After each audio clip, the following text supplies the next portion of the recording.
Welcome to Jovial House with Shayla and Rose, and welcome to this channel where I share a little bit of everything, including spirituality and helping us to just be more conscious and aware. So this is going to be a little bit of a different video. Usually I post weekly tarot readings and tarot messages, but this time it's going to be different. So I'm actually been working on something throughout this year, which is to commit to reading.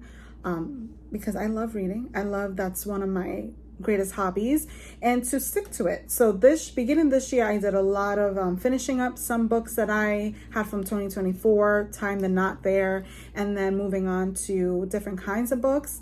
And my goal for this summer was to get into more witchy books and just getting into the Halloween in the summer kind of vibe. However, things kind of like switched up for me, and I am in the flow, so I was totally okay with it.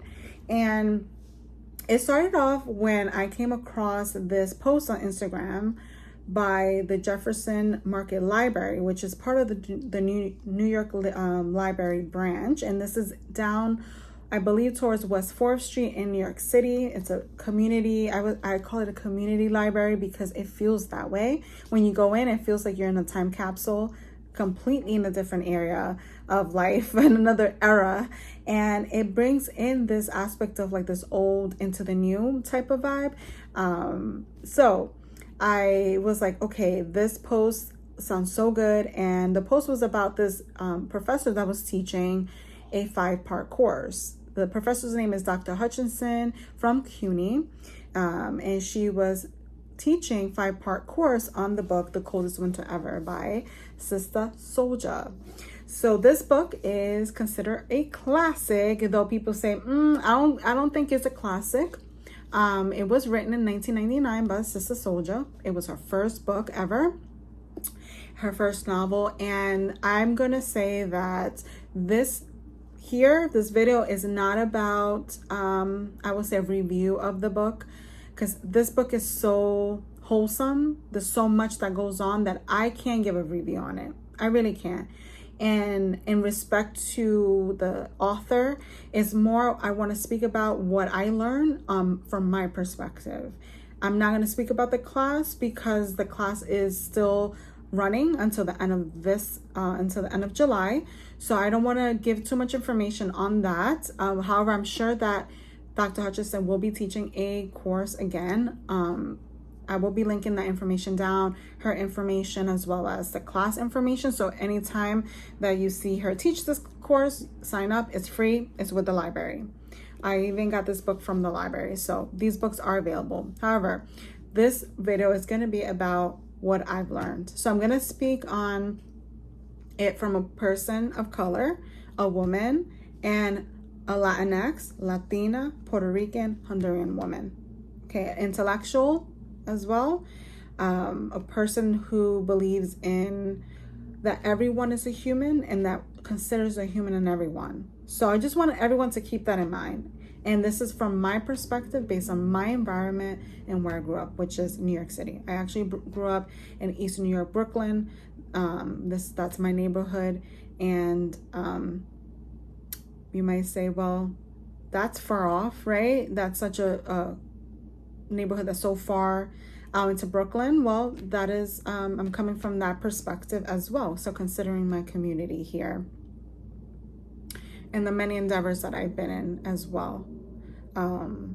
So just to bring that out, I want to start off just to give a little bit of a synopsis. I'm not going to go too much into it because if you are reading this book, I don't want to give too much information without spoiling it for you. So, because I feel like everyone who gravitates towards this book, something is coming up for them. So I don't want to spoil it with that. But just to mention a couple of things.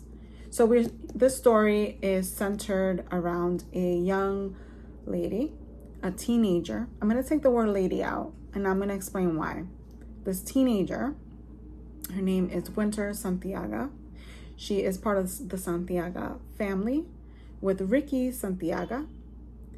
And she has 3 siblings, so 2 who are twins. And then she has Portia, which is the second born. Winter is the firstborn. She's the oldest out of her 4 siblings. Excuse me, out of her 3 siblings. And she is the daughter of Ricky Santiago, who is a major drug dealer in Brooklyn. So I just want to mention those things so it's just clear of who the main character and who that is and where it's set in Brooklyn.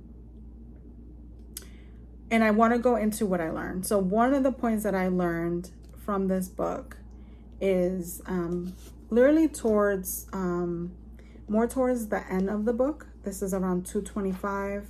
When you get up to this chapter, if you haven't read the book yet, wait a minute. Give yourself that grace to get to that part when you read it. But if you have read the book, revisit these parts. And if you like, revisit. And these are letters that were exchanged between 2 other characters in the book, which one is Sister Souljah herself in the character portrayal, and also another character named Midnight, who also plays a big part in Winter Santiago's life, and in the Santiago's life in general. I feel like he's like the backbone, just like if you were to bring up an image, I would say strong backbone for this family. So these letters are written, and these letters were found by Winter Santiago. Actually, she stole them, which is not always the best, and because these are private letters between Sister Souljah and Midnight. And it's pretty much, just to quickly summarize these letters, it's between Sister Souljah and Midnight, talking about their connection. And I'm not talking about this as like a sexual connection, but it's a genuine, authentic connection where they both want to be with each other, wish they were together, but there's like this hindrance that's in the middle in the story that they share with each other. It's like they're both on 2 different paths, 2 different lanes, and one lane doesn't feel right to Sister Souljah. So she lets Midnight know, hey, I don't feel right. Like, it contradicts my thought process. It contradicts me as a person, as a social activist. So Sister Souljah in real life is a social activist. And in this book, in this character that she's part of, she is also a social activist. She does a lot of programming. She goes and does speeches. She is a inspirational speaker, and she goes into see incarcerated women, and she is dived into the Black community and really wants to create a change, not dismantle the system, but to create a change within that system, to create a change within people's thought process, so that we can think about the cycles of how we get into the system of incarceration and many other parts of the system, and how really this system is not built for people of color, especially our Black children, our Black teenagers, our Black young women and Black men, our Black women and our Black men who are adults, okay? And she doesn't feel aligned. Why? Well, Midnight is in a different path than she is. And she says outright, we can't be together. I wish we had that moment where we could be together, but we can't, because it goes against my values. It goes against what I've been fighting for. And there's a deep understanding, but also a misunderstanding between both of them. And what I learned from these letters was very deep. And one of them is, as a person of color, or even a person, let's not even put the color in, discernment, right? When something doesn't feel right, to say no. When something feels aligned, to say yes. To think through that process. And I feel in all of this, we're talking about a very deep cultural love here, right? And cultural understanding. There's a human understanding of what is authentic to us. And I feel at this moment, pivotal moment, Sister Souljah was really showcasing her authentic, her power, her inner power as a woman, not only as a woman, but a woman of color and a woman with very intellectual person. Okay. Thinking through this process, thinking through, hey, doesn't feel right. It can't work. Even though it's hard jabs, right? It's hard to tell someone that when you have that connection with them that, hey, this not going to work. We're just too far apart. And this, to go further into this, has taught me how to think for myself. And if you were to ask me what book changed my life or changed my thought process about certain things, would be this book, would be Sister Souljah's book. I mean, it's like totally. And sometimes you see how things change, right? I had this idea of like, hey, I want to do like something else. And then this class just drops on my lap. It just comes to me. I go to it and it merges. And even though I'm not done with the class, I'm still able to speak on what I learned. I also learned a lot about Winter, how she's also very logical. And I want us to remember that this teenager, because I know if you've read this book, again, spoiler alert for those who haven't read it, the word woman is coined a lot in the book to describe Winter. But Winter is actually a young lady, a young teenager.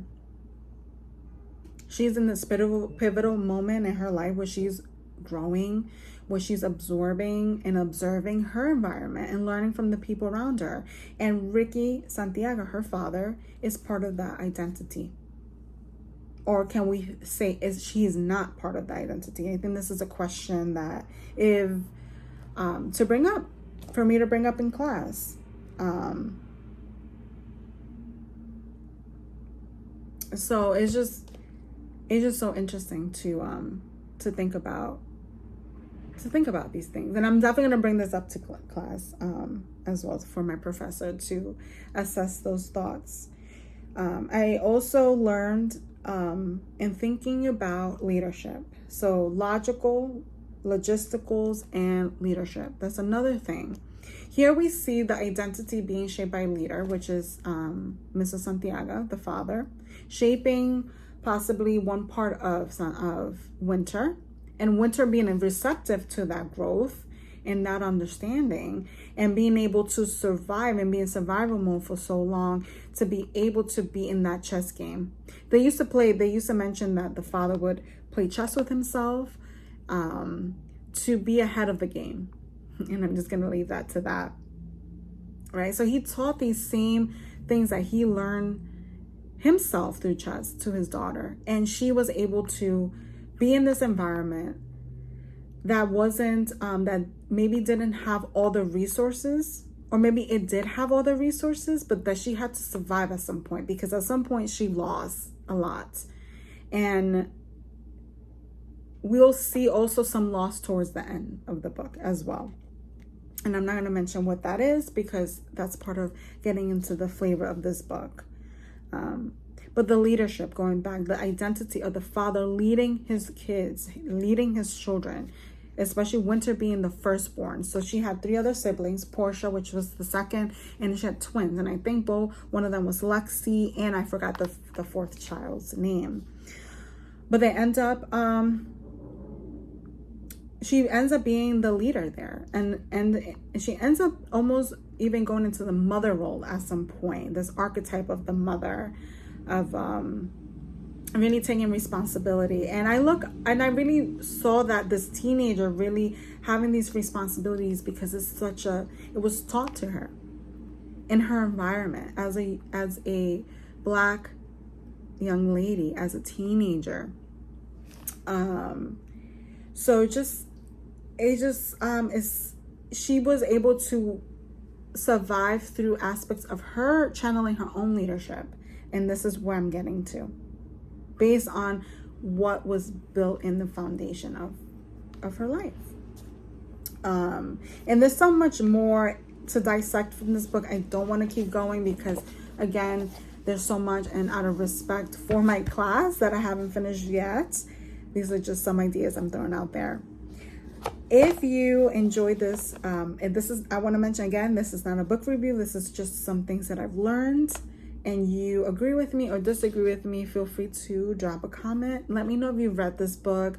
What are some of the themes that came up for you? What are the things you learned? Because I think if I show you and teach you and tell you what I learned, like share back what I learned, and I can also learn from you. And to remember as we read this book, that this book is just more than being an urban fiction, that this is more than that, okay? And for us to remind ourselves of the humans and everyone, and to consider our own backgrounds when we read this, to consider openness to learn, that is deep, okay? Learning that is going to, because I'm telling you, this book has changed my perspectives, a lot of things about myself and my environment, and like the way I grew up, and just everything in general as a woman of color, as a Latina, and everything else that I mentioned in the beginning of this video. So again, just drop those comments down below, and thank you for watching Jovial House. My name again is Sheila M. Rose, and thank you. Namaste.